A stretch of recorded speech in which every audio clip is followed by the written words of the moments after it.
பவித்ரா வணக்கம். குழந்தைகள் தொடர்பான ஆபாச படங்களை தனிப்பட்ட முறையில் பார்ப்பது குற்றம் அல்ல என்று சென்னை உயர்நீதிமன்ற நீதிபதி ஆனந்த் வெங்கடேஷ் கடந்த சில நாட்களுக்கு முன்பாக தெரிவித்த தீர்ப்புக்கு உச்சநீதிமன்றம் கண்டனம் தெரிவித்திருக்கிறார்கள். இந்த வழக்கினுடைய பின்னணியை பொறுத்தவரையில் சென்னை அம்பத்தூரை சேர்ந்த இளைஞர் ஒருவர் தன்னுடைய செல்போனில் குழந்தைகள் தொடர்பான ஆபாச படங்களை பார்ப்பதாகவும் அது தொடர்பாக புகார் அளிக்கப்பட்ட நிலையில் அம்பத்தூர் போலீசார் இந்த நிகழ்வு தொடர்பாக வழக்கு பதிவு செய்தார்கள். இந்த வழக்கானது அப்போதைய அந்த நேரத்தில், அதாவது இந்த வழக்கு பதிவுப்பட்ட நேரத்தில் சென்னை உயர்நீதிமன்றத்தில் இந்த வழக்கு விசாரணைக்கு வந்தது.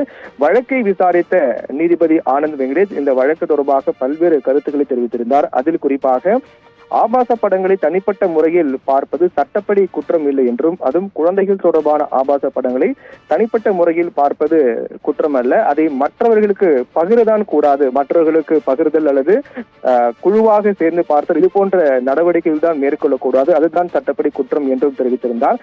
அதை தனிப்பட்ட முறையில் பார்த்த அந்த இளைஞருக்கு எதிராக தொடரப்பட்ட வழக்கிலிருந்து விடுவித்து அந்த தீர்ப்பு வழங்கப்பட்டது. இந்நிலையில் அப்போது நீதிபதி தெரிவித்த பல கருத்துகள் முக்கியமான கருத்தாக பார்க்கப்படக்கூடியது, 90s கிட்ஸ் எப்படி மது புகைக்கு அடிமையானார்களோ அதே போல தற்போதைய 2K கிட் ஆபாச படங்களுக்கு பார்ப்பதில் அடிமையாக இருப்பதாகவும், அது தொடர்பாக நிறைய விழிப்புணர்வு ஏற்படுத்த வேண்டும் என்றும் நீதிபதி ஆனந்த் வெங்கடேஷ் அப்போது அந்த வழக்கில் தெரிவித்திருந்தார். இந்நிலையில் இந்த தீர்ப்பை எதிர்த்து, அதாவது தனி நீதிபதி வழங்கிய தீர்ப்பை எதிர்த்து குழந்தைகளுக்கான உரிமை கூட்டணி என்ற அமைப்பு உச்சநீதிமன்றத்தில் மேல்முறையீடு செய்தார்கள். அதாவது குழந்தைகள் அடங்கிய ஆபாச படங்கள் பார்ப்பது சட்டப்படி குற்றம் அல்ல என்று எப்படி நீதிபதி கூற முடியும் என்ற அந்த தீர்ப்புக்கு எதிர்ப்பு தெரிவித்து உச்சநீதிமன்றத்தில் மேல்முறையீடு செய்யப்பட்டது. குழந்தைகளுக்கான உரிமை கூட்டணி என்ற அமைப்பு மேல்முறையீடு செய்தார்கள்.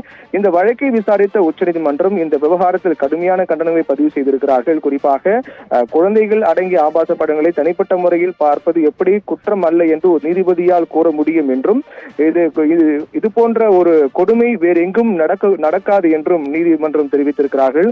அதே போன்று இந்த விவகாரம் தொடர்பாக அந்த தன்னுடைய செல்போனில் குழந்தைகள் தொடர்பான ஆபாச படங்களை பார்த்த இளைஞருக்கு எதிரான வழக்கை ரத்து செய்வது தொடர்பாக தமிழக காவல்துறை விளக்கம் அளிக்க வேண்டும் என்று உச்சநீதிமன்றம் உத்தரவிட்டிருக்கிறார்கள். இது மிகவும் கொடுமையான ஒரு விடயம் என்றும், குழந்தைகள் தொடர்பான ஆபாச படங்களை பார்ப்பது ஏற்றுக்கொள்ள முடியாது என்றும், குழந்தைகள் தொடர்பான ஆபாச படங்களை பார்ப்பது தனிப்பட்ட முறையில் குற்றம் அல்ல என்று நீதிபதி கூறியதும் ஏற்க முடியாது என்று உச்சநீதிமன்றம் தெரிவித்திருக்கிறார்கள். அதைத் தொடர்ந்து அந்த வழக்கை ரத்து செய்வது தொடர்பாக விளக்கம் அளிக்க வேண்டும். அந்த இளைஞருக்கு எதிராக செல்போனில் குழந்தைகள் தொடர்பான ஆபாச படங்களை பார்த்த இளைஞருக்கு எதிரான வழக்கை ரத்து செய்வது தொடர்பாக காவல்துறை விளக்கம் அளிக்க வேண்டும் என்று உச்சநீதிமன்றம் உத்தரவிட்டிருக்கிறது. பவித்ரா.